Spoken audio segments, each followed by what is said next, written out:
ರಾಜ್ಯ ಸರ್ಕಾರಿ ನೌಕರರಿಗೆ ಗುಡ್ ನ್ಯೂಸ್. ಗ್ರೂಪ್ ಸಿ ಮತ್ತು ಡಿ ಗ್ರೂಪ್ ಒಂದದ ಹುದ್ದೆಯಲ್ಲಿ ಕಾರ್ಯನಿರ್ವಹಿಸುತ್ತಿರುವವರಿಗೆ ಇದೊಂದು ಶುಭ ಸುದ್ದಿ. ವೈದ್ಯಕೀಯ ಭತ್ಯೆ ದರ ಹೆಚ್ಚಿಸಿ ಸರ್ಕಾರ ಆದೇಶ ಹೊರಡಿಸಿದೆ.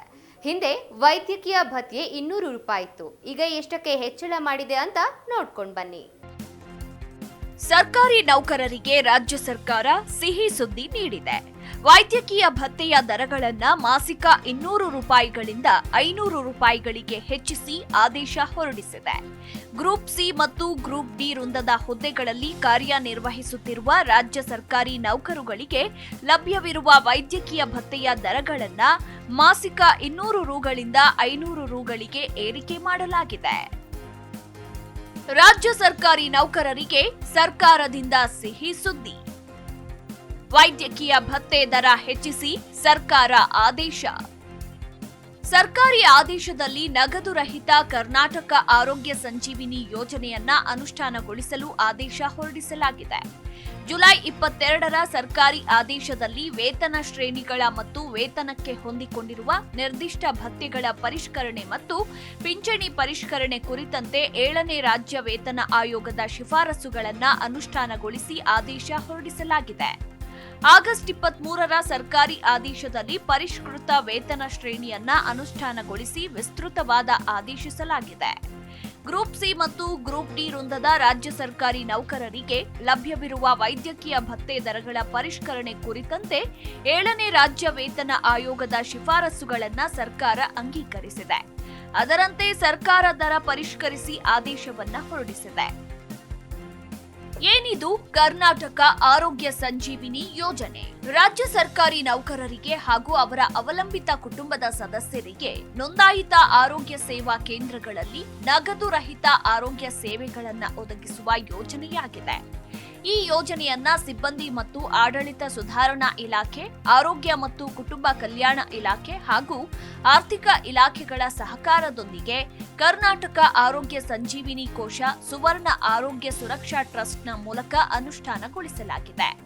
ಯೋಜನೆಯ ಸೌಲಭ್ಯಗಳನ್ನು ಒದಗಿಸಲು ಸರ್ಕಾರಿ ಹಾಗೂ ಖಾಸಗಿ ಆರೋಗ್ಯ ಸೇವಾ ಕೇಂದ್ರಗಳನ್ನು ನೋಂದಣಿ ಮಾಡಿಕೊಳ್ಳಲಾಗಿದೆ.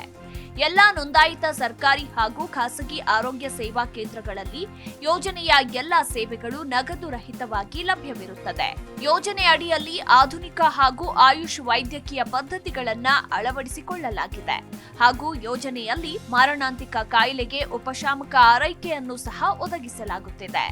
ಫಲಾನುಭವಿಯು ತನ್ನ ಇಚ್ಛೆಯ ವೈದ್ಯಕೀಯ ಪದ್ಧತಿಯನ್ನ ಆಯ್ಕೆ ಮಾಡಿಕೊಳ್ಳಬಹುದು. ಈ ಯೋಜನೆಯ ಯಾವುದೇ ಸೇವೆಯನ್ನ ಪಡೆಯಲು ಇಲಾಖೆಯ ಅಥವಾ ಸರ್ಕಾರಿ ವೈದ್ಯರ ರೆಫರಲ್ ಪತ್ರವನ್ನ ಪಡೆಯುವ ಅವಶ್ಯಕತೆ ಇರೋದಿಲ್ಲ. ಫಲಾನುಭವಿಯು ತಮ್ಮ ಇಚ್ಛೆಯ ವೈದ್ಯರನ್ನ ಹಾಗೂ ಆರೋಗ್ಯ ಸೇವಾ ಸಂಸ್ಥೆಗಳನ್ನ ಆಯ್ಕೆ ಮಾಡಿಕೊಳ್ಳಬಹುದು. ಯೋಜನೆಯಲ್ಲಿ ಆಧುನಿಕ ತಂತ್ರಜ್ಞಾನವನ್ನ ಅಳವಡಿಕೆ ಮಾಡಿಕೊಂಡಿರುವುದರಿಂದ ಹಾಗೂ ಯೋಜನೆಯ ಎಲ್ಲಾ ಸೇವೆಗಳು ಆನ್ಲೈನ್ ಪೋರ್ಟಲ್ನಲ್ಲಿ ಲಭ್ಯವಿರುವುದರಿಂದ ಯೋಜನೆಯ ಸೇವೆಗಳು ಶೀಘ್ರಗತಿಯಲ್ಲಿ ತಡೆರಹಿತವಾಗಿ ಲಭ್ಯವಿರುತ್ತದೆ. ಸರ್ಕಾರಿ ನೌಕರರು ಯೋಜನೆ ಅಡಿಯಲ್ಲಿ ನೋಂದಣಿಯ ಅರ್ಜಿಯನ್ನ ಮೊಬೈಲ್ ಆಪ್ ಮೂಲಕ ಅಥವಾ ಅರ್ಜಿಯ ಕಾಯಂ ಪ್ರತಿಯನ್ನ ಅವರ ಮೇಲಾಧಿಕಾರಿಗಳಿಗೆ ಸಲ್ಲಿಸುವುದರ ಮೂಲಕ ನೋಂದಾಯಿಸಿಕೊಳ್ಳಬಹುದು. ಆರೋಗ್ಯ ಸೇವಾ ಕೇಂದ್ರಗಳು ರಾಷ್ಟ್ರೀಯ ಆರೋಗ್ಯ ಪ್ರಾಧಿಕಾರದ ಜಾಲತಾಣದಲ್ಲಿ ಆನ್ಲೈನ್ ನೋಂದಣಿ ಅರ್ಜಿಯನ್ನ ಸಲ್ಲಿಸಿ ಯೋಜನೆಯಲ್ಲಿ ನೋಂದಾಯಿಸಿಕೊಳ್ಳಬಹುದು. ಏನೇನು ಚಿಕಿತ್ಸೆ ಸಿಗಲಿದೆ? ಹಂತ 1ರಲ್ಲಿ ಒಳರೋಗಿ, ತುರ್ತು ಪರಿಸ್ಥಿತಿ, ಆಂಬ್ಯುಲೆನ್ಸ್ ಸೇವೆಗಳು, ಹಗಲು ಚಿಕಿತ್ಸೆ, ಕಣ್ಣು ಹಾಗೂ ದಂತ ಚಿಕಿತ್ಸೆಗಳು ಲಭ್ಯವಿರುತ್ತದೆ. ಒಳರೋಗಿಗಳಿಗೆ ಡಿಸ್ಚಾರ್ಜ್ ಆಗುವ ಸಮಯದಲ್ಲಿ ಅಗತ್ಯ ಔಷಧಿಗಳನ್ನು ಪೂರೈಸಲಾಗುವುದು. ಇನ್ನು ಆಯುಷ್ ಮತ್ತು ಪ್ರಕೃತಿ ಚಿಕಿತ್ಸೆಯು ಎಲ್ಲ ಸಾರ್ವಜನಿಕ, ಅನುದಾನಿತ, ಸಾರ್ವಜನಿಕ ಸ್ವಾಯತ್ತ ಮತ್ತು ಖಾಸಗಿ ನೋಂದಾಯಿತ ಆರೋಗ್ಯ ಸೇವಾ ಸಂಸ್ಥೆಗಳಲ್ಲಿ ನಗದು ರಹಿತವಾಗಿ ಲಭ್ಯವಿರುತ್ತದೆ.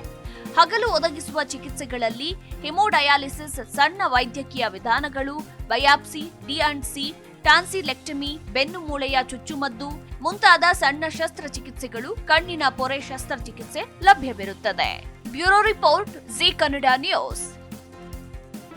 ಜಿ ಕನ್ನಡ ನ್ಯೂಸ್ ಈಗ ನಿಮ್ಮ ಮನೆಯಲ್ಲೇ ನೋಡಿ. ಎಲ್ಲ ಕೇಬಲ್ಗಳಲ್ಲಿ ಈಗ ಲಭ್ಯ. Sun Direct 292, Jio TV 1334, U digital 162, City cable 51, GTPL 17, Abhishek cables 821, Rock Line telecommunication 51, Shri Basaveshwara number 60, Vinayaka digital number 53, in digital number 896ರಲ್ಲಿ. ನಿಮ್ಮಿಸ್ತದ ಜಿ ಕನ್ನಡ ನ್ಯೂಸ್ ನೋಡಿ ಆನಂದಿಸಿ.